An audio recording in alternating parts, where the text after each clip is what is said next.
Welcome back to the HB Two-Man Game Podcast. My name is Manny Thompson. This is Coach Crawley. We got a fun show for you. We're going to recap what happened at the UNC game this past Friday, the Team Impact game.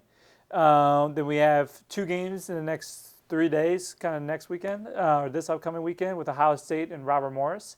And then we have a fun interview with Davis Whiting. Let's first start off with the game against UNC. Obviously, it didn't go the way we wanted to go. But after kind of sleeping on it a couple days after, kind of give me your first kind of initial thoughts. Sure. Yeah. Well, we've been fortunate enough to play. This is our second ACC team. In the last month. Scrimmaging Duke and then playing Carolina. When you play an ACC team, you're going to be challenged with their athleticism, with their skill. But I think the thing that we did not manage the way that we needed to manage was the middle of the field. You're not going to be in any games if you're clearing around 50%. And ultimately that's what we saw this past weekend. We failed 13 clears and 7 of them ended up in goals for them. And credit to their coaching staff and their players. They play super hard. They swarm ground balls. They make it tough in the clear. But I just didn't think we handled it with much poise. And I think that we saw that in the first half. I did not think we valued the ball nearly well enough to be able to put ourselves in a competitive spot. I think we finished the first half with like 10 offensive possessions. Again, you're not going to be able to win games or put yourself into games if you're doing that. And, so credit to the way that they played. We didn't handle it the right way.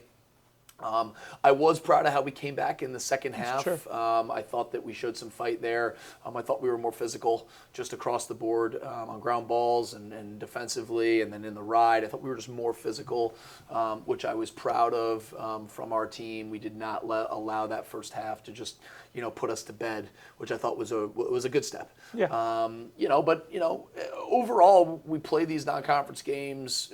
We play these tough opponents to prepare us and help us get better. It exposed some things for us that we needed to address, and I think that. So what we're able to do is we're able to watch the film. We watched some film and did a lift on Saturday, the day after the game, and we're able to put it to bed a little bit, and then come into this week of practice, addressing some of the things that we struggled with. Yesterday's practice, Monday's practice was a competitive one. There's no doubt about that. Yeah. We did a lot off the ground, did a lot in the middle of the field, and we needed to because of what we were exposed to on Friday. There's certainly no moral victories when you lose a game like that. Sure. It's not how we want to play. But I do think if we're able to take some of the things that we need to address now, we're able to do that in practice and put them in more situations in practice that challenge them more to the level that we saw on Friday. We're back to work. That's what we got to do, regardless win or loss. The games are all a litmus test to figure out what are the things that we're doing well, what are the things we're not doing well, and what do we got to do to get to where we need to be. We got punched in the mouth, and we'll see how we respond. I do think mentality-wise, our guys are excited for this week of practice and are excited for what's ahead. Because what's ahead is a couple of really tough weeks of lacrosse, and with more of these challenges, become more opportunities for our guys to step into them, stare them straight in the eyes, and go out and compete. Yeah. Well, definitely one positive that came from the game was the Team Impact Day at UNC. So we got to honor Braden, and I was with him, and he definitely had a lot of fun out there. Talk about that. And kind of that experience for you, just looking at Braden. Yeah. I mean, we spoke about it last week, right? Like Braden, brings an unbelievable perspective to our team and to our program. So, we didn't tell our guys heading into the game that he was going to be there or that it was a Team Impact game. Wanted to surprise him. Mm-hmm. So he showed up on the sideline, and our guys went crazy. Yeah. So that was great. And more than anything, it was great to see Braden's smiling face at the end of the bench. Unfortunately, we couldn't compete to the level that we wanted to with him there. But I think in general, like I said, I think that our relationship with Braden and Team Impact allows us to keep things in perspective and show gratitude for the things that we do have, and also understand that even under pressure, even when things aren't going necessarily great, are we going to be able to still fall back on our foundation, on our core values and those things. So, he always brings a smile to everybody's face when he's around, and so we were just excited that he was able to be out there, and I think it's just a cool experience for him, to meet another, member of Team Impact in Carolina's, Team Impact teammate, and then also just to be on the sideline and be honored at halftime. I think all those things are just great for his experience with our team. Yeah, so credit to UNC for even letting us bring Braden around and honoring him. So thank you to UNC and their staff. We got to get Braden some kind of helmet or jersey. He showed up by the he was dripped out. We do. We got to start him an attack. We do. Our next opponent this coming Saturday. Yep. We have Ohio State. First time we ever face this program has ever faced Ohio State. Sure. I know when the schedule kind of came out, a bunch of the alumni were circling that game because it's kind of a new not your regular ACC gauntlet as your like a normal High Point schedule is. So how did that game kind of come out, and what can we expect against them? Yeah, ironically, the ACC and the Big Ten, all unbelievable programs, teams, coaching staffs, but the styles of play are very different from the ACC to the Big Ten. I think more often than not, you're looking at ACC teams playing a little bit more in the middle of the field, a little bit faster paced, where the Big Ten, you're seeing a little bit of a slower paced game, a little bit more in the box game. So I think that, for me and for us as a staff, as we're figuring out who we're going to play, we want a little bit of everything to prepare us for anybody that we can see within our conference and then afterwards. So, it was a priority for me to kind of, try to play another Big Ten team after, spending my time, playing in the Big Ten and then coaching in the Big Ten recently. And Ohio State is the reigning Big Ten champions. Sure. They're an unbelievable team, unbelievable program. I think every year, you're going to get a really well-coached team. I think Coach Myers does an unbelievable job. Travis Crane's been there for a long time. Does an unbelievable job with their defense. Coach Tuma, who was here at one point, I love Coach Tuma. Recruited a lot of the players actually on our team and has some great relationships there. And then Coach Papora, who coached at VMI, and now is there. They are going to be as well coached as we can get. So for us to be able to go against a really well coached team is another great challenge, and they're unbelievably talented. They did a great job in the transfer portal this summer. They have a player that I formerly coached in Russell Melendez playing for them now. So we're just excited for another contest and another challenge. It's a great program. So, for us in building out a schedule, you get, a Carolina and a Virginia from the ACC, and you get an Ohio State reigning Big Ten champion, and you get a Cornell reigning national champion. We're going to be tested all the way throughout our out-of-conference schedule. That's a blessing, and our guys have to understand that we're doing that for a reason. We're doing it to, play the best of the best, put ourselves out there, win, lose. We got to learn from it and get better. So, that's kind of how the game came to be, wanting to get another challenge, and Coach Myers was willing to do that and make this work. So I'm excited to see them and see a really, really good team. Yeah, and a couple days later, 2 days later, we're at Robert Morris. For sure. Which is also another quality opponent. Yeah. It's a hard. We've gone up there a bunch of times. It's hard to play in Pittsburgh, especially with travel. So, what's kind of the mindset of how you play Ohio State 2 days later, Robert Morris? How do you how do you emphasize make it one game at a time? Yeah, well, that's the tough part, right? And that's what our focus is right now. We can't be jumping the gun, worried about our second game. We are worried about our first game. And then we're going to have to turn the page. But ironically, obviously, when you do go on the road, because we're going to be on the road to Ohio State, and then we're going to go straight to Pittsburgh from there, you do have to logistically be prepared for both, right? So our players have to, pack a couple extra shirts, and we got to make sure that we've got everything that we need. And that's a challenge, right? Because, no matter what, we are going to be playing that game on Monday. So how are we going to be able to really focus and be singularly focused on this one game to then turn the page and get to our next game? So we have to be prepared as a staff for each of them. Our players have to be prepared for the first one and then prepared to turn the page very quickly. The intention is, I think that turnaround of that 2 games in 3 days is something that shows up late in the year in conference play. And we also have spring break next week. So because we have spring break, we don't have to worry about getting back for classes, and it allows us to get two really high-level games with one trip. Yeah. So it's going to be a great challenge. There's no doubt about it. But it's really important for our players to understand is we've got to be singularly focused on the first one, and that's what we're here to do. We're here to win one game, and then we're going to have to turn the page to win a second game. So it'll be a great challenge. Both teams are really going to be prepared. We know that. We're excited to see how we stack up. I think it also puts us in a position to play more players, right? I think that the reality of 2 games in 3 days is, who knows, maybe someone's going to be nicked up a little bit after the first one. So everyone on our roster from top to bottom needs to be prepared to go into each game as a starter. So it teaches a lot of lessons, I think, early on in the season. It puts us in a spot to understand where we're at, and allows us to play 2 really high-quality games and really get a sense for what our team looks like at this point, and then what do we need to do to continue to move forward.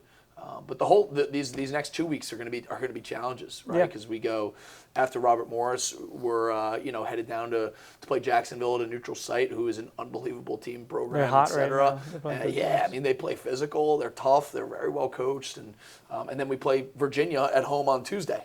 So 4 games in 2 weeks is going to be it's going to be a challenge. But the message to the guys is to just be singularly focused on the first one. Sure. Let's make sure we're worried about our details, about what we want to do. Not too, we have to obviously scout, and we have to understand what the other team and the style the other team plays, and the offense they run and the defense they run. But we just got to worry about us, and we have to make sure that through these 4 games that we're always falling back to who we are, and really solidifying what that identity is, and we're still trying to figure that out. So it'll be a great challenge for these next 2 weeks, but specifically for this first and this second game, we're excited. Nice. Well, I'm excited. Hopefully we go 2 quality wins there. But now let's cut it to us talking to Davis Whiting. Well, welcome to the podcast, Davis Whiting, class of 2025. A little background, a little personal information for the folks at home that don't know Davis. Davis is from Cincinnati, Ohio, Houday. He's currently he's in the progress of moving to Washington, D.C. with fellow alumni Jack Simon. He's going to be moving in with him. He is going to the federal healthcare business. Correct me if I'm wrong, but Davis, you know me, I'm not much of a good reader. How do you pronounce the company you're working for? Dynanet. I was going to say that. Dynanet Corporation. So we're excited for that. During his time at HBU, he was a captain his senior year. And these last 2 are really cool. He was a president of the FCA his junior year. And his senior year, he got HBU Sportsman of the Year. So that is incredibly awesome to hear. Davis, how you doing, man? Great. Happy to be here. Good, man. So obviously we're glad to have you. Tell me, what was that first kind of welcome to not high point, but welcome to college moment? Like, you're in high school, your first day of practice. What was kind of that overall kind of feeling like? Yeah, I remember the night before the first practice, we got a text from one of the 5th years, and we had 5th years and 6th years because that was kind of a crazy year, just saying, brace yourself for tomorrow morning. It's going to be like nothing you've ever seen. And sure enough, it was just balls to the wall with ground ball drills, getting yelled at, and just absolutely crazy. And I think the speed of play is really what separated high school from college and the expectation of just what to do on the field.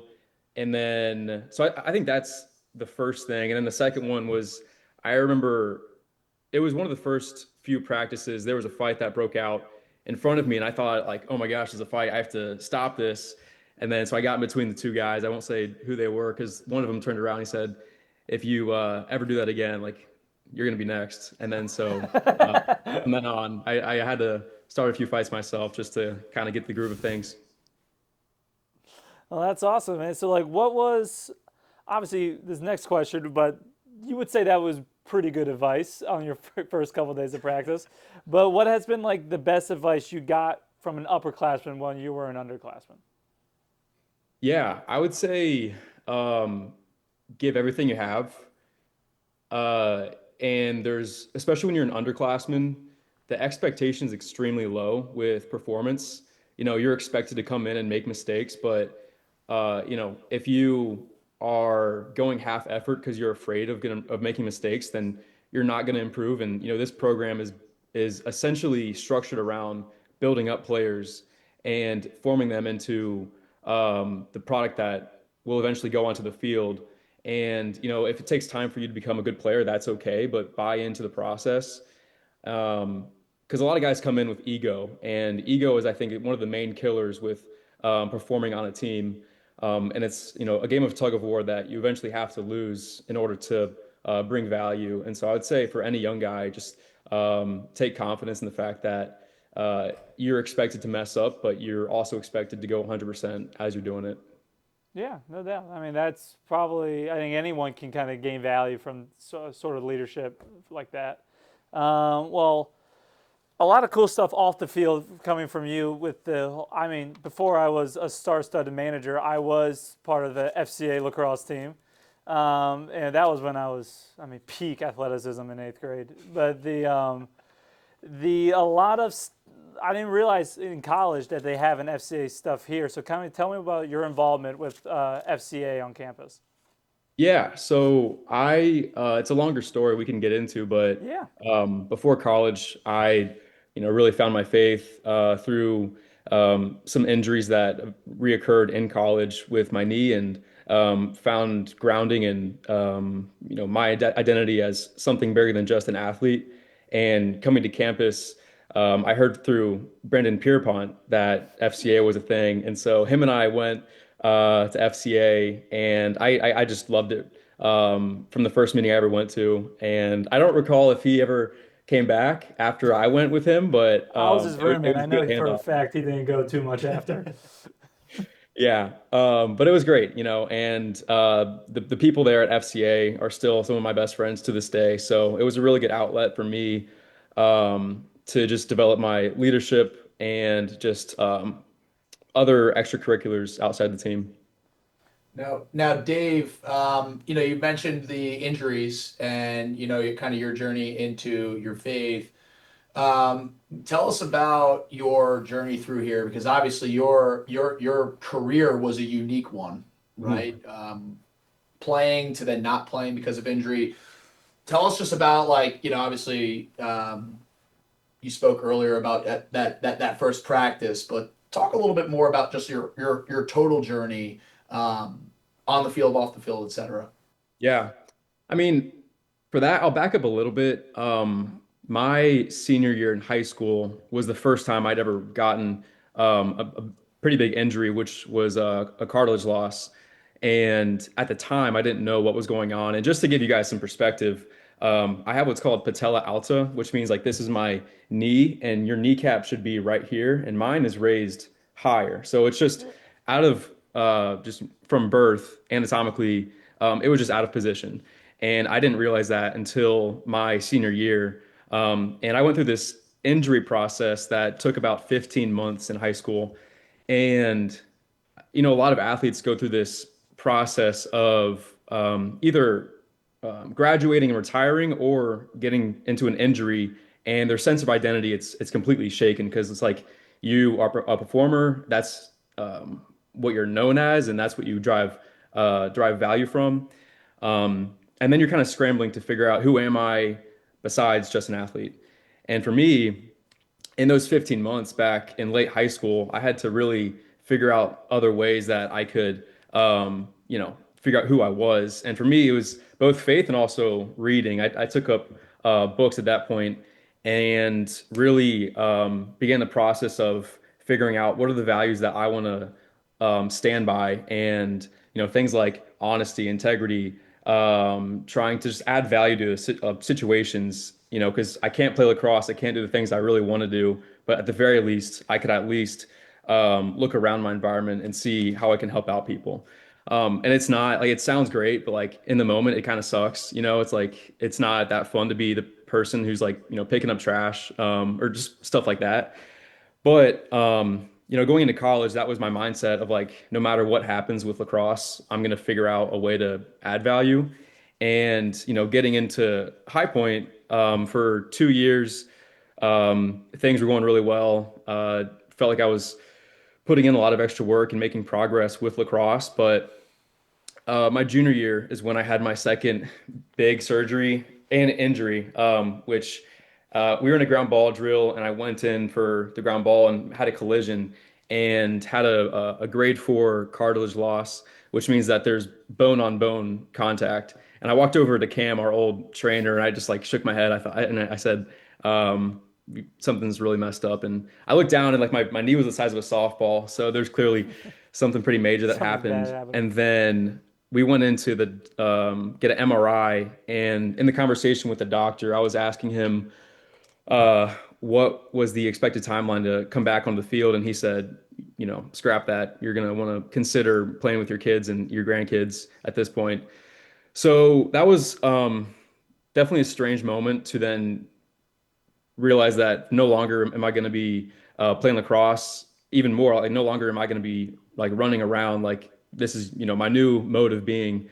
And so that was my second hand at like reinventing myself, so to speak, of like, all right, this is the new reality. What are you going to do? And I heard you guys in an earlier episode talk about Braden, and like I think looking around at people that have circumstances like him, I look at myself, I'm like why don't I really need to run around and have all these things when there's people that have way worse conditions than myself?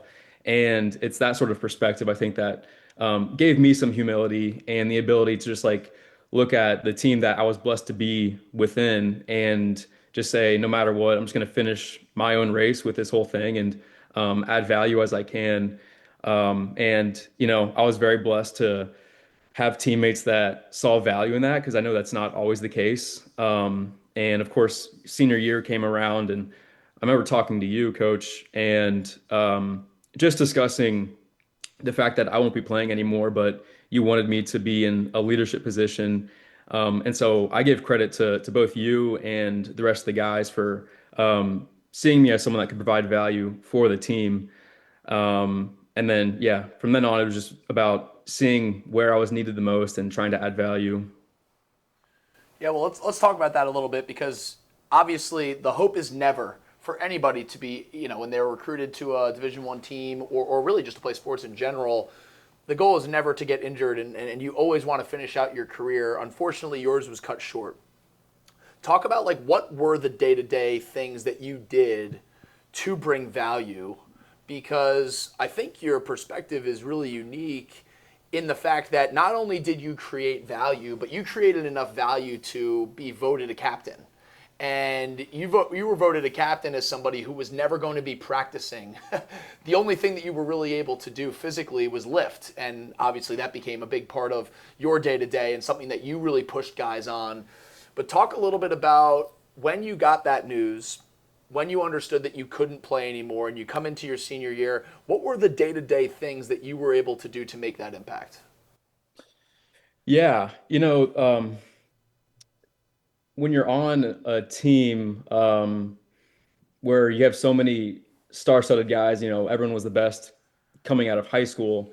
Um, there's just the reality that everyone is struggling with something because they're no longer the main person, and you're now in this bigger uh, organization where everyone like is like vying for a position, and there's this struggle that is happening. And from the outside perspective, you can see where issues need to be addressed, whether it's people having issues off the field with grades or family or standards not being upheld by the team.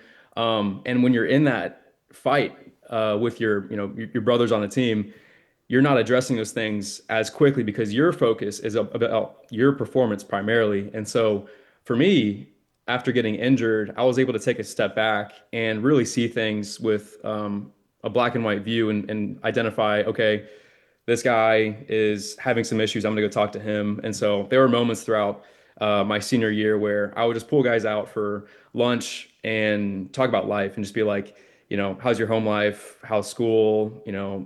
What can we do as a team to support you? And as far as the standards go, that was an ongoing something for us to figure out as captains how to adjust with a new coaching staff of how to uphold the standards. We weren't perfect at it, but I think that we got better as the year went on. But yeah, I was in a unique position where I was not like worrying about my performance on the field.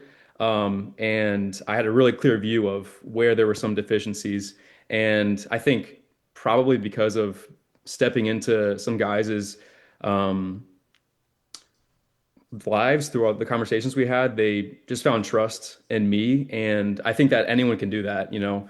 As a player, if you're looking to add value, you can just have a simple conversation and figure out pretty quickly that through that trust can be established and you can have an incredible impact on people. Sure. I mean, that is so cool, man, because it's easy to kind of lead on the field, like as a captain, but you're doing it like a step further and just off the field, just trying to get to know your teammates even closer, which is just kind of really cool to see. And I mean, you might not see that all too often because they might when you're elected captain, but it's really just kind of a 24/7 thing. And so you got to lead these young guys, especially like on the weekends per se. Like you got to be leading, like being that like character, like showing that like how to act, like not just on the field, which is really cool. Yeah, Yeah. I was always really impressed. In that year, we do a process to get voted for captain, Davis, as you know, and I think it's important for that process to be thorough and purposeful. But Davis is not somebody who's going to toot his own horn. But I know that anybody who is a part of our team understands how much of a value you did bring. And I'll read just one person's perspective on our team from last year. I won't name who, but what his perspective was on Davis and the reason that he was voted a captain. I apologize for getting this so close to my face, but it's really small font. When I'm a father someday, I hope that my son is half of the man that Davis Whiting is. When thinking of our respect values, Davis resembles every single one of those more than any 22-year-old I've ever met. Holding C-Mac's helmet and the red bandana at the same time just shows you exactly the type of person Davis is. Have a brief conversation with the kid and you just feel smarter, wiser, and more prepared for life. Although he may not step on the field again, he is respected by every single person in our locker room. He is selfless by coming back when he knows he cannot play the sport anymore. He competes every damn day in the weight room and has been dealt a crappy hand, but he muscles through it with a smile on his face, and at the end of the day, he does it with passion and laughter. So, this is one guy's perspective in voting for you for captain, and obviously you just reflected on some of the value that you brought. What you mentioned, obviously yourself as a reader. What's a book, or what are some things that maybe you learned to give yourself some more perspective? Because obviously, Jack Van Overbeck, last week thought that you'd be a great person to come onto the podcast. And so it's clear that you're making that impact on people around you. Where'd you learn it from? Yeah, and I appreciate Jack. He's great. I think that I've been blessed with great mentors in my life. And I think that's something that has been something that I've continued to this day to seek out advice and great leaders to lean on. Back in high school to this point, I've probably had 4 to 5 mentors that I'll meet with consistently, and people that can really call me out on my BS and be like, hey, you have some blind spots. You need to address these things. So it's by no means is something that I've like figured out on my own. Like I've had a bunch of great people that have really poured into me. And a piece of advice that I got is like, as you get into positions of leadership, your responsibility is to actually lift someone up again. And then the cycle continues of as you get pulled up, then pull someone else up. And but as far as books go, it's been something that has really shaped my perspective on life and stuff like Man's Search for Meaning, which is Viktor Frankl. He lived through the Holocaust.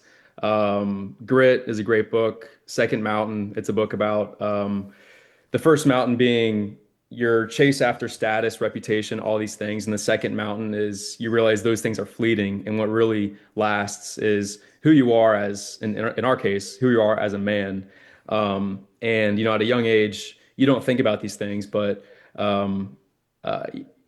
at the same time, it's a chance to build your legacy, which is built slowly, but it also can be lost very, very quickly. And so I would say within the conversations I've had with my mentors throughout my time, and then also just through like self-discovery and being curious, and that's something that you talk about is be curious, not judgmental. That whole factor of wanting to explore more about like how you can add value and as opposed to being so one-sided in your perspective, I think is a gift.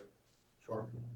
Yeah, well, it's funny. When I first took the job and I was talking to Coach Torpy a bit about a lot of the guys on the team and just getting some feedback and some thoughts, he had mentioned that there are some guys on the team that were, wiser than some of the coaches, and I think that he was referring specifically to you. Obviously you've made that impact here as a player, but also just as a teammate, and I think that I know that everyone in our locker room, even now, especially guys who are injured or out or going through tough times, are able to reflect on their relationship and their experience watching you continue to lead even when you weren't necessarily playing. So, you've certainly made a lasting impact. To your point, less so as a player and more so as a man in how you conducted yourself, how you continued to serve, because at the end of the day, you brought it up when you are in a leadership position, it's not to talk down and to demean and demand. It's to serve the people who you have the opportunity to lead. So, I know I got a short year with you, Davis, but it was awesome to watch your impact, and I know that it inspired our locker room last year. But that impact will continue to make an effect for everybody that was able to be in that locker room with you. I appreciate it. Well, I noticed for one of your mentors, you did not mention Parker Green, so I'll let Parker know that you feel that way. But let's get to some quick hitters here, Dave. So, best restaurant on campus? Fine dining, prime, and I think my go-to probably is Butterfly, only because I was in classes all day long at Wannick, so that was my crutch most of the time. Fair enough. Favorite alumni? Oh, geez, what a terrible question. Thank you. I'm a newly acquired journalist. Uh, just because there's so many good ones, I would say Joel Skirbo, who I was not terribly close with, but he was a captain when I was a freshman, Sure. and in my mind, really set the standard for how to lead a group. So I'll go with Skirbo. Oh, nice. Most difficult position in lacrosse? Um, I'd say two-way. I'd say Can is crushing it. Okay. Well, speaking of Ian Can, he submitted a question to us. Thoughts on Matthew McConaughey? I think that he's wiser than people give him credit for. He is a Hollywood guy, but if you were to look up the 13 Truths online, it's one of his commencement speeches. He's got some really, really great takeaways. So I encourage everyone to go check that out. Well, he's also, that Oscar speech, his acceptance speech is always a cool one. It's like, who's your hero? It's like you 10 years from now or something like that. That's right. Yeah, yeah. He's very strange for sure. Oh, yeah, But 100%. But you got to be strange in that line of work. This is another one from Robbie Lang. Who can do more pull-ups, you or David Goggins? Uh, I'm gonna say this with all humility. I think I got him. Okay, I believe it. Definitely in the steel. I mean, David Goggins has never been here, so you definitely hold the record Yeah, that's in the right. That's steel right. building. Yeah. So didn't you build a pull-up bar in the house or something? I didn't build a pull-up bar. I built a sauna this past summer. This past summer. Oh, Tommy. In Uh, school. Oh, that was Tommy during COVID. that's right. That's Yep. right. That's right. But you still beat Tommy in the pull-ups last year. I don't know. He's got a big back. That'd be a close one. Fair enough. Well, last week, Vano requested you to come on. Who are some alumni that you would like to see on this podcast? Let's see. I'd say Skirbo, since I mentioned him. I think Mike Ippolito has some That's a really good good one. things to say. Um, and then I would go with the straight and narrow Colin Cook. Okay, Okay. we'll get C's. That's a good list. We'll outreach to them. And now, Davis, do you want to plug? You're still, because I subscribe to it. Your blog, your email. Yeah. Is that weekly? Is that exactly? Is it Uh, weekly or is it more just periodically? Periodically, I've been getting more to weekly. I'll do like recaps on like what I've read and some takeaways. But yeah, I write. It's called the Independent Variable. So that's the Substack right there. Okay. We'll absolutely plug that for you. Plug it. Perfect. Yeah, I appreciate the strong fan base. I'm a fan. I listen to it. Sorry, I read those emails every week, every time you send them. So I certainly appreciate it. I'm more into coloring books, but I can give yours a try. I'll start making some YouTube videos for you. Oh, There thank you you. go. Yeah, yeah. Now we're talking. People would listen. I'll tell you what, Davis. People would listen. Yo, yeah, I'll get it set up. Cool. Well, Dave, thank you again for taking time out of your day and joining us. We appreciate it. But yeah, hopefully you can come back for a game, and hopefully see you soon, man. Yeah, no, I appreciate the time talking with you guys, and I still have to figure out my schedule, but there's a chance I will be up at the Ohio State game this weekend. So Oh, nice. Yeah, not too far. yeah, yeah. Cool. So hopefully that works out. Awesome. Well, hope we see you this weekend. But if not, it was great hanging out. Yeah, perfect. Great seeing you guys. See you, Dave. All right.